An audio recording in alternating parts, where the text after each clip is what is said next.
तो हेलो। आप सबका स्वागत है मेरे इस YouTube channel knowledge and discussion के ऊपर। तो आज हम लोग जिस टॉपिक को स्टडी करने वाले हैं वो टॉपिक है चाइना एंड ताइवान इशू।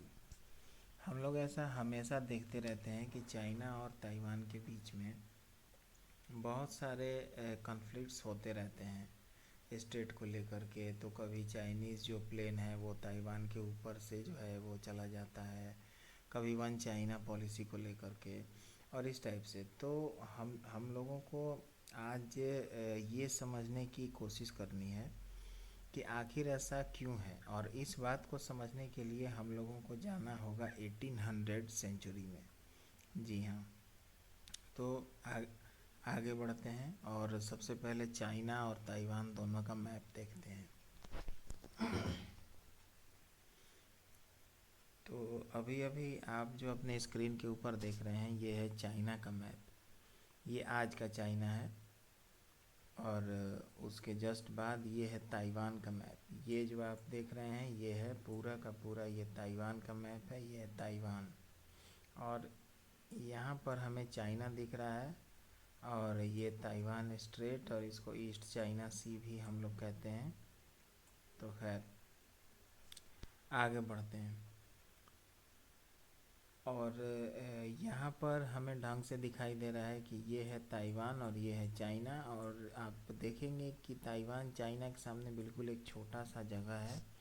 ये एक्चुअली में एक आइलैंड हुआ करता था, उसके बारे में हम लोग आगे बात करेंगे। तो हम लोग ये देखते हैं कि चाइना में कुछ साल पहले, कुछ साल मतलब कि बहुत साल पहले 1800 सेंचुरी में एक क्विंग डायनेस्टी का शासन हुआ करता था। और जो क्विंग डायनेस्टी था वो बहुत ही कमज़ोर डायनेस्टी था। इसके कमज़ोर होने का जो कारण है वो भी मैं आपको दिखाऊंगा। तो अभी बस हम इतना जानते हैं कि चाइना के अंदर एंशियंट समय में किंग डायनेस्टी का शासन था, जो कि एक बहुत ही कमज़ोर डायनेस्टी हो चुका था। हालांकि किंग डायनेस्टी भी पहले उतना कमज़ोर नहीं था, बाद में ये कमज़ोर हो गया। अब हमने जैसा कि आपको बोला था कि why did king dynasty fall in China, तो आखिर किंग डायनेस्टी के साथ ऐसा क्या हुआ कि वो कमज़ोर होता गया और लास्ट में फॉल कर गया। तो 18वीं शताब्दी के शुरुआत में जो किंग डायनेस्टी था उसमें स्ट्रगल स्टार्ट होता है, उसके साथ बहुत सारे प्रॉब्लम स्टार्ट होते हैं, जिसके अंदर की पॉपुलेशन ग्रोथ एक बड़ा फैक्टर था। इतना ज़्यादा पॉपुलेशन ग्रोथ था कि जो फार्मलैंड था और जो जॉब्स थे वो लाइफ को सपोर्ट करने के लिए, सबको सपोर्ट करने के लिए काफ़ी नहीं थे, जिसकी वजह से कि पॉवर्टी फैल गई। और जब भी पॉवर्टी फैलेगी तो राज्य में असंतोष फैलेगा, और जब भी असंतोष फैलेगा तो रिबेल होगा अगेंस्ट द क्विंग, मतलब कि स्टेट के अगेंस्ट, मतलब उस वक्त का जो शासन था उसके अगेंस्ट। और दूसरा एक फैक्टर था कि चूँकि किंग डायनेस्टी के साथ बाहर के जो फॉरेनर्स थे जैसे कि जापान वगैरह, तो ये सब देश उसके साथ ट्रेड करने लगे थे। और ट्रेड करने के साथ साथ कुछ कुछ ऐसे ऐसे ट्रीटीज़ पर साइन ये लोग करवाने लगे थे, जिसकी वजह से कि जो डायनेस्टी थी वो कमज़ोर होने लगी थी। और इन्हीं सब के परिणाम स्वरूप लास्ट में किंग डायनेस्टी इतनी कमज़ोर हो गई कि वो चाइना में कुछ और ही हो गया। तो आगे बढ़ते हैं। तो अब हमने देखा कि हमारी जो क्विंग डायनेस्टी थी वो कैसे कमज़ोर होने लगी। और चूँकि जो डायनेस्टी थी वो कमज़ोर होने लगी थी, और इसी का इस्तेमाल करते हुए, इसी का फ़ायदा उठाते हुए, बेनिफिट इसका फ़ायदा उठाते हुए, चाइना की कमज़ोर डायनेस्टी का फ़ायदा उठाते हुए जापान ने 1894 और 1895, मतलब कि साल जो है वो हम लोग ऐसे ही दिखाते हैं, जबकि 1894 ही कंसीडर होगा, वो चाइना पर अटैक किया जापान ने। और देखिए आप लोग आज आज हम लोग जिस जापान को देखते हैं तो ये जापान उस वक्त इतना सीधा साधा और इतना शांति प्रिय जापान जो है वो नहीं था। उस वक्त का जो जापान था वो बहुत ही एग्रेसिव और बहुत ही ख़तरनाक टाइप का जापान था। तो 1894 में जापान जो है वो चाइना के ऊपर अटैक करता है। और फर्स्ट सीनो जापान वार, यानी कि चाइना जापान वार, चाइना को सीनो भी कहा जाता है। हो सकता है कि कोई चाइनीज़ लैंग्वेज में कुछ इस टाइप का रहा हो, लेकिन जो फर्स्ट सीनो जापान वार था वो 1894 के अंदर होता है, जब जापान के द्वारा चाइना के ऊपर अटैक किया जाता है, क्योंकि जो क्विंग डायनेस्टी था वो काफ़ी कमज़ोर हो चुका था। ठीक है।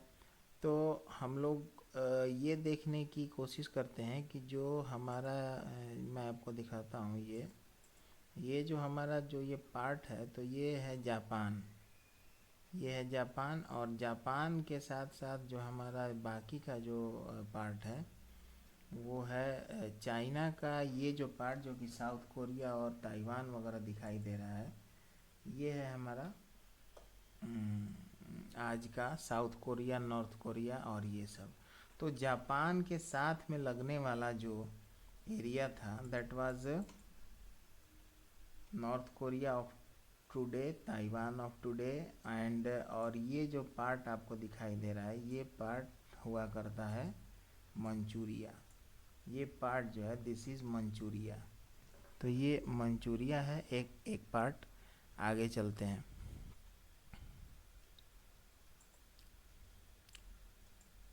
अब जब जापान ने चाइना के ऊपर 1894 में अटैक किया और चाइना में वैसे ही कमजोरी थी, तो कमजोरी होने के बाद नॉर्थ कोरिया के ऊपर, मतलब आज का जो नॉर्थ कोरिया है उसके ऊपर, जो साउथ कोरिया है उसके ऊपर, इन सब जगहों पे पूरी तरह से जापान का कब्जा हो गया।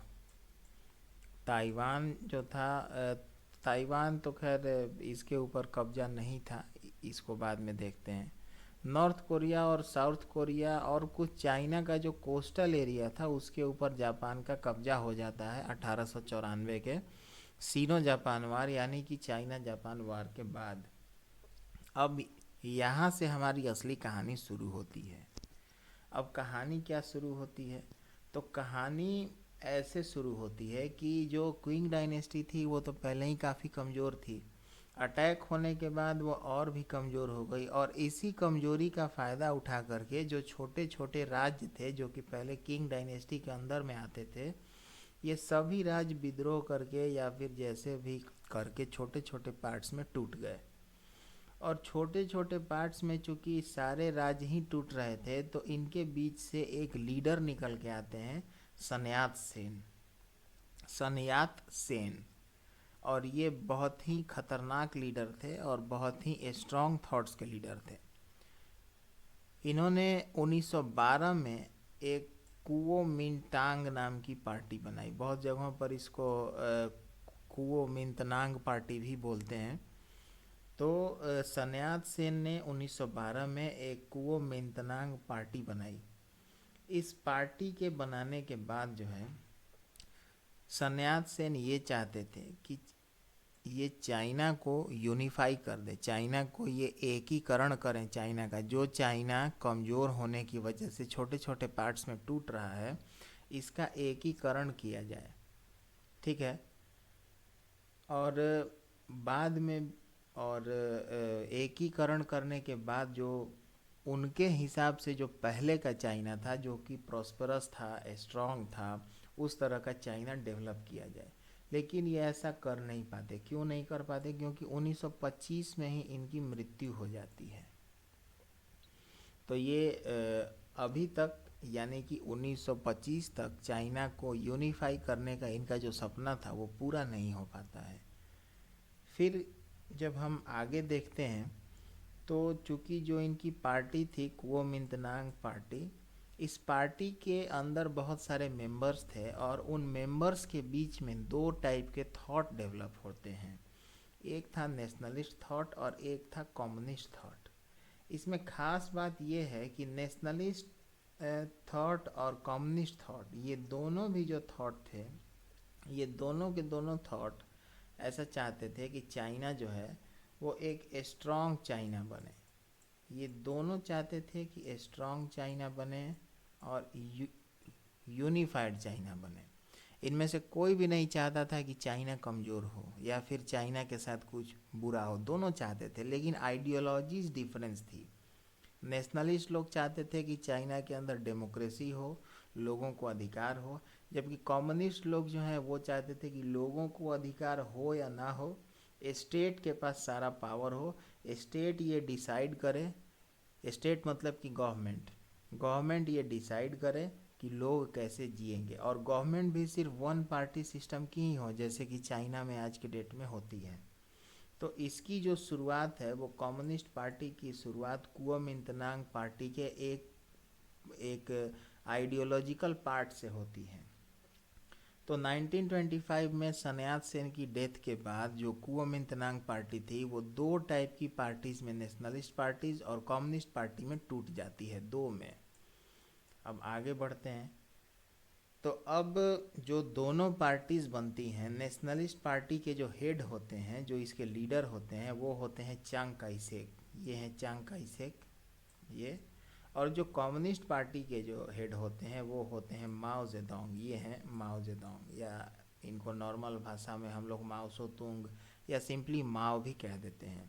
तो ये दोनों लोग सबसे पहले कुओमिंतांग पार्टी से ही आते थे, लेकिन बाद में आइडियोलॉजीज़ में डिफरेंस होने की वजह से ये लोग अपनी अपनी अलग अलग पार्टीज़ बना देते हैं।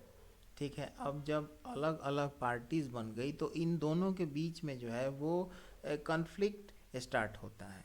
और कॉन्फ्लिक्ट की जो शुरुआत है वो थॉट के माध्यम से होती है। अब दोनों के बेसिक थॉट को हम लोग देखते हैं। नेशनलिस्ट पार्टी जो है वो ये कहती थी कि लोगों के पास राइट होना चाहिए, और जबकि कम्युनिस्ट पार्टी का ऐसा मानना था कि गवर्नमेंट ये डिसाइड करेगी कि लोग कैसे जिएंगे। नेशनलिस्ट पार्टी डेमोक्रेसी चाहती थी, जबकि communist party one party system चाहती थी। नेशनलिस्ट पार्टी चाहती थी कि लिबरल हो और डेमोक्रेसी हो, जबकि कम्युनिस्ट पार्टी चाहती थी कि डिक्टेटरशिप हो। लेकिन ये दोनों की दोनों पार्टीज जो थी वो चाइना को यूनिफाई करना चाहती थी। यूनिफाई चाइना और पावरफुल बनाइए चाइना को यूनिफाई कीजिए और चाइना को पावरफुल बनाइए। लिखने में थोड़ी प्रॉब्लम हो रही है, खैर। तो ये दोनों पार्टीज के थॉट्स थे। आगे बढ़ते हैं। अब क्या होता है कि जब दोनों पार्टीज के थॉट्स में डिफरेंस थे और दोनों पार्टी जो है वो रूल में आना चाहती थी, तो दोनों के बीच में जो कॉन्फ्लिक्ट अभी तक सिर्फ बातों में चल रहा था, विचारों में चल रहा था, वो अब एक वायलेंट रूप ले लेता है। कब? 1927 के अंदर। 1927 के अंदर क्या होता है, इसको संघाई मैसेकर भी कहा जाता है या फिर संघाई नरसंहार। इसमें क्या होता है कि जो नेशनलिस्ट पार्टी के लोग थे ये कम्युनिस्ट पार्टी के लोगों के ऊपर बहुत मास में हमला कर देते हैं। तो नेशनलिस्ट पार्टी के लोग जब कम्युनिस्ट पार्टी के लोगों के ऊपर संघाई शहर में हमला जब करते हैं तो ये बहुत ख़तरनाक हमला होता है। मतलब साधारण भाषा में ये कहें कि पूरा काट डालते हैं। बहुत भयंकर रूप से जो है वो ब्लडशेड होता है। और इस ब्लडशेड के बाद जो कम्युनिस्ट पार्टी थी वो हार जाती है संघाई नरसंहार के बाद।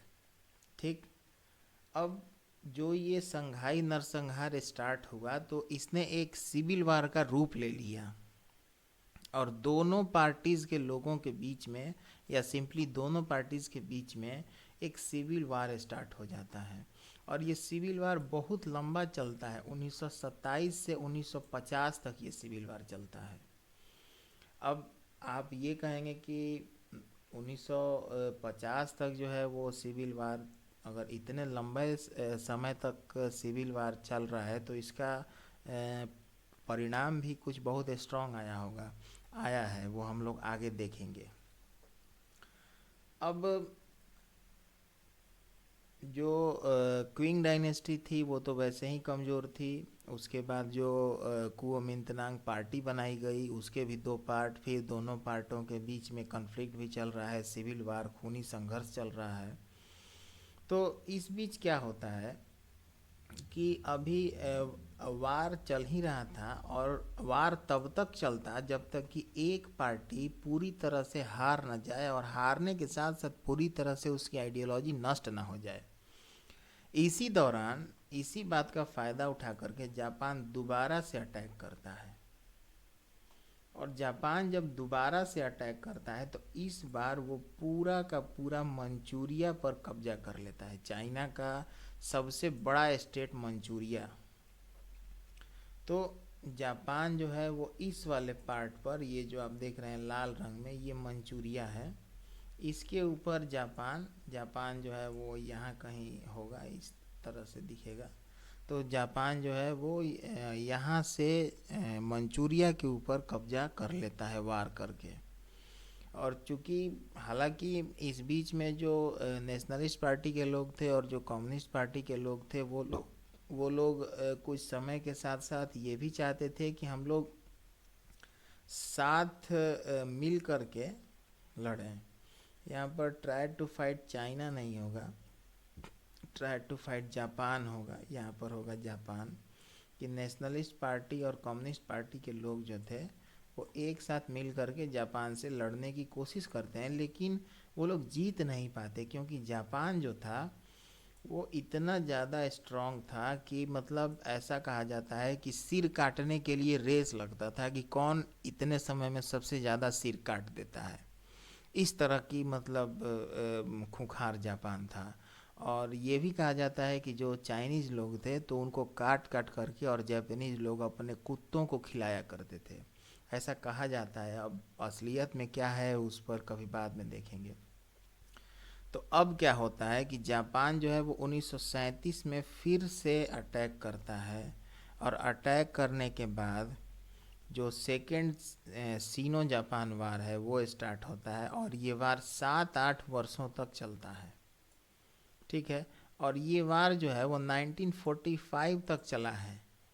यहाँ पर 1-2 मिनट रुकना पड़ेगा। इसलिए रुकना पड़ेगा कि जापान ने 1937 में अटैक किया, और 7-8 वर्षों तक इस क्षेत्र को, जो मंचूरिया वाला क्षेत्र था, इसको वो 1937 में ही मतलब सेकेंड सीनो जापान वार में ही इसको वो कैप्चर करता है, और 1945 तक रखता है, 7-8 साल तक रखता है। तो अब एक ये बात सामने है कि 1945 में ऐसा क्या हुआ कि जापान ने मंचूरिया को छोड़ दिया। तो वो था सेकेंड वर्ल्ड वॉर। जी हाँ, सेकेंड वर्ल्ड वार हम लोग जानते हैं कि सेकेंड वर्ल्ड वार जो था वो 1939 से लेकर के और 1945 तक चला है। ठीक है। तो इतने लंबे समय तक जो वार चला, और लास्ट में उसमें जापान का सरेंडर होता है।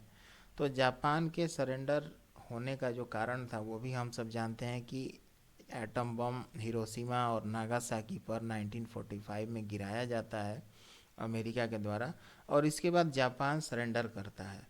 और जब जापान पर एटम बम गिरता है, जापान सरेंडर करता है, तो जापान तो अब अपनी ही टेरिटरी को नहीं संभाल पाता, तो मंचूरिया को कहाँ से संभालता। तो इसी चीज़ का फ़ायदा उठा करके अब क्या होता है कि अभी चाइना में तो नेशनलिस्ट और कम्युनिस्ट के बीच में सिविल वार चल ही रहा था, ऊपर से वर्ल्ड वार, उसके बाद जापान के ऊपर एटम बम के बाद जापान कमज़ोर होता है। और जापान के कमज़ोर होने का फ़ायदा उठा करके अब क्या होता है कि जो कम्युनिस्ट लोग थे वो बगल में उस वक्त का जो यूएसएसआर हुआ करता था, यानी कि आज हम लोग जो रूस देख रहे हैं, तो यूएसएसआर का हेल्प लेते हैं। अब आप ये कहेंगे कि सर अब इसमें चाइना और जापान के बीच में यूएसएसआर कहाँ से आ गया। तो यूएसएसआर इसलिए आ गया क्योंकि दोनों कम्युनिस्ट स्टेट थे, दोनों कम्युनिस्ट आइडियोलॉजी से चलने वाले स्टेट थे। तो चाइना के जो कम्युनिस्ट पार्टी के लोग थे वो ये कहते हैं रूस के कम्युनिस्ट पार्टी के लोगों से कि आप हमारी मदद कीजिए, हमारी आइडियोलॉजी सेम है और हम चाइना में भी कम्युनिस्ट गवर्नमेंट इस्टेब्लिश करना चाहते हैं। और जो जो गवर्नमेंट था वो मान भी जाता है, और मानने के साथ साथ यहाँ पर अटैक स्टार्ट होता है। और जब ये अटैक स्टार्ट होता है तो यूएसएसआर के कम्युनिस्ट के साथ मिल करके चाइना के जो कम्युनिस्ट थे, यानी कि माओ जेडोंग के पार्टी के जो लोग थे, वो लोग चांग काई शेक के पार्टी के लोग को बुरी तरह मारते हैं। एक बार फिर से मतलब ऐसा हम लोग बोलें कि बहुत खतरनाक ब्लडशेड होता है। ठीक। और और जो ये ब्लडशेड था, इसके बाद क्या होता है कि जितने भी नेशनलिस्ट लोग थे जो कि इसके पहले पूरे चाइना में थे, वो लोग अब इस पूरे चाइना से भाग भाग करके और इधर इधर की तरफ, ईस्टर्न पार्ट के तरफ जाने लगते हैं।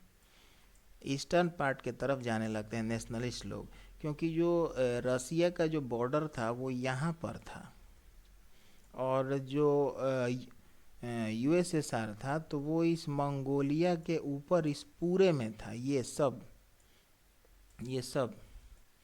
तो चारों तरफ से मार मार के इन लोग को यहाँ पर ये लोग भगाते हैं, कम्युनिस्ट लोग को, सॉरी मतलब कम्युनिस्ट लोग नेशनलिस्ट को यूएसएसआर के नेशनलिस्ट के साथ मिल करके और इस वाले पार्ट में भगा देते हैं, ईस्टर्न पार्ट में। और ये जो आपको छोटा सा दिखाई दे रहा है, ये है एक आइलैंड। ठीक है। और ये जो आइलैंड है, ये है आज का ताइवान। अब 1949 के अंदर क्या होता है कि चूंकि चाइना ने वहाँ से सारे के सारे नेशनलिस्ट को मार के भगा देने के बाद चाइना ने 1949 के अंदर ये ऑफिशियली डिक्लेयर कर दिया कि चाइना अब एक कम्युनिस्ट स्टेट है। और फाइनली माओ जेडोंग की जीत हुई, क्योंकि चाइना जो है वो कम्युनिस्ट स्टेट बन गया।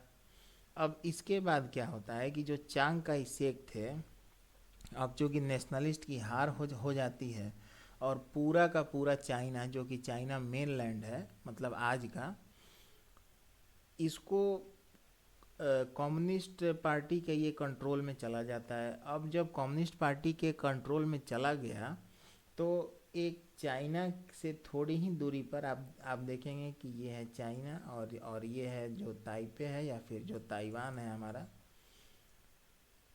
तो सारे के सारे नेशनलिस्ट पार्टी के लोग इस फार्मोसा आइलैंड के ऊपर भाग भाग के आ जाते हैं। जैसा कि हमने देखा था कि इसके पहले ईस्टर्न पार्ट में आए थे, फिर वहाँ से भी भाग भाग करके ताइवान में चले आते, मतलब आज के ताइवान में, जो कि उस वक्त का फॉर्मोसा आइलैंड हुआ करता था। अब इस फॉर्मोसा आइलैंड के ऊपर सारे के सारे चांग काई शेक के सपोर्टर अपना पूरा जो भी ले जाने लायक सामान वामान था, जो कि उनके जीवन व्यापन के लिए ज़रूरी था, वो सब ले करके आ जाते हैं। ठीक है। अब क्या होता है, तो जब ये लोग आ जाते हैं तो थोड़े समय के बाद चांग काई शेक भी आ जाते हैं वहीं पर फार्मोसा आइलैंड पर, जो कि आज का हमारा ताइवान है। ठीक है। अब जो सिविल वार था वो तभी ख़त्म होता है जबकि सारे के सारे नेशनलिस्ट चाइना को छोड़ करके और उस फार्मोसा यानी कि आज के ताइवान में चले आते हैं। ठीक है। और यही कारण है कि जो फार्मोसा के लोग हैं, जो कि वास्तव में चांग काई शेक के सपोर्टर थे, नेशनलिस्ट पार्टी के सपोर्टर थे, वो लोग अपने आप को कहते हैं कि हम लोग रिपब्लिक ऑफ चाइना हैं और हम ही लोग रियल चाइना हैं। क्योंकि वो लोग चांग काई शेक की आइडियोलॉजी को मानते हैं। वो लोग चाहते हैं कि डेमोक्रेसी हो, लिबरल गवर्नमेंट हो, जबकि जो चाइना मेनलैंड था, जो कि कम्युनिस्ट के कंट्रोल में चला गया था, वो लोग अपने आप को पीपल्स रिपब्लिक ऑफ चाइना कहते हैं, और वो लोग भी अपने आप को रियल चाइना कहते हैं, क्योंकि वो लोग चाहते थे कि जो चाइना हो वो कम्युनिस्ट पार्टी के अनुसार चले, माओ जेडोंग की जो आइडियोलॉजी है उसके अनुसार चले। तो ये दोनों आइडियोलॉजिकल डिफरेंस की वजह से एक ही देश के लोगों के बीच में जो है वो दो देश बने हैं। आगे चलते हैं। अब क्या होता है कि the people's Republic of China, जो हमारा जो चाइना है, इसको 1971 तक यूनाइटेड नेशंस ऑर्गेनाइजेशन ने मान्यता ही नहीं दिया था। क्यों? क्योंकि जो पीपल्स रिपब्लिक ऑफ चाइना है, यानी कि जो कम्युनिस्ट के द्वारा जो लीड किया जाने वाला चाइना है, ये अपने आप को वन चाइना पॉलिसी मनवाता है। इवन कि अगर कोई दूसरे देश का गवर्नमेंट जो है वो इनके पास जाता है कोई डील साइन करने या फिर ये भी, तो ये उस डील के साथ साथ वन चाइना पॉलिसी के बारे में भी बात करता है। और वो ये कहता है कि ताइवान जो है वो एक ना एक दिन कम्युनिस्ट चाइना का पार्ट होगा। और यही बात ताइवान भी कहता है कि जो मेनलैंड चाइना है, जो कम्युनिस्ट चाइना है, वो भी एक ना एक दिन नेशनलिस्ट चाइना यानी कि रिपब्लिक ऑफ चाइना यानी कि ताइवान का पार्ट होगा। 1971 तक जो मेनलैंड चाइना जो है, जो कम्युनिस्ट चाइना है, इसको यूएनओ ने रिकॉग्निशन नहीं दिया था। और यूएनओ के अनुसार 1971 तक जो रियल चाइना था, that is Republic of China Taiwan. उसके बाद क्या होता है कि 1971 में ताइवान को यूएनओ एक्सेप्ट करता है mainland, rather than Republic of China यानी कि ताइवान। 1971 में चाइना कहता है कि सॉरी 1971 में यूएनओ कहता है कि ठीक है भाई, आपका जो कम्युनिस्ट के द्वारा रूल किया जाने वाला जो चाइना है, जो कि पीपल्स रिपब्लिक ऑफ चाइना है, हम लोग उसको मान्यता देते हैं और वास्तविकता में ताइवान से छीन करके उसको मान्यता देते हैं। ये एक बहुत इम्पोर्टेंट बात है। तो मेनलैंड चाइना जो है वो पीपल्स रिपब्लिक ऑफ चाइना है, और जो ताइवान है वो रिपब्लिक ऑफ चाइना। दोनों अपने आप को ये बोलते हैं कि चाइना है, लेकिन दोनों के आइडियोलॉजी में काफ़ी डिफरेंसेस हैं और इसी को लेकर के कॉन्फ्लिक्ट होता है। आज के डेट में दोनों इंडिपेंडेंट हैं, लेकिन मेनलैंड चाइना का ये कहना है कि मॉडर्न डे जो ताइवान है, ये बस हमारा एक म्यूटिनी स्टेट है, यानी कि हमारा ही एक ऐसा पार्ट है जिसने कि हमसे विद्रोह किया है, और एक ना एक दिन हम इसको मेनलैंड चाइना में मिला करके और कम्युनिस्ट चाइना का एक पार्ट बना देंगे। ये आज की कहानी है।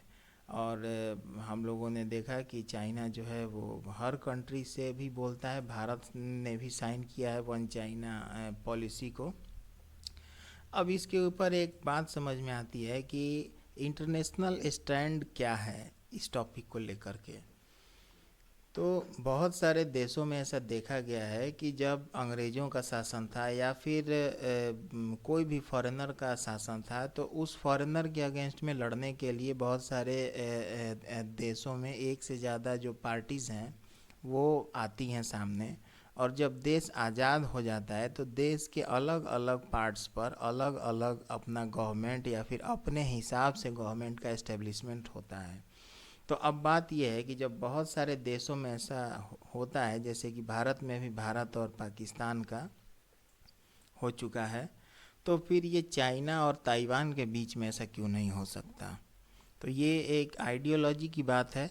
बाकी हम लोग आइडियोलॉजी के ऊपर डिस्कशन अभी नहीं करेंगे, हमारा बस इस टॉपिक को समझने की बात थी। तो ये है हमारा पूरा का पूरा चाइना ताइवान का इशू, जो कि क्विंग डायनेस्टी से स्टार्ट होता है और modern day Republic of China और People's Republic of China, communist China और ताइवान, इन सब के साथ ख़त्म होता है। थैंक्स।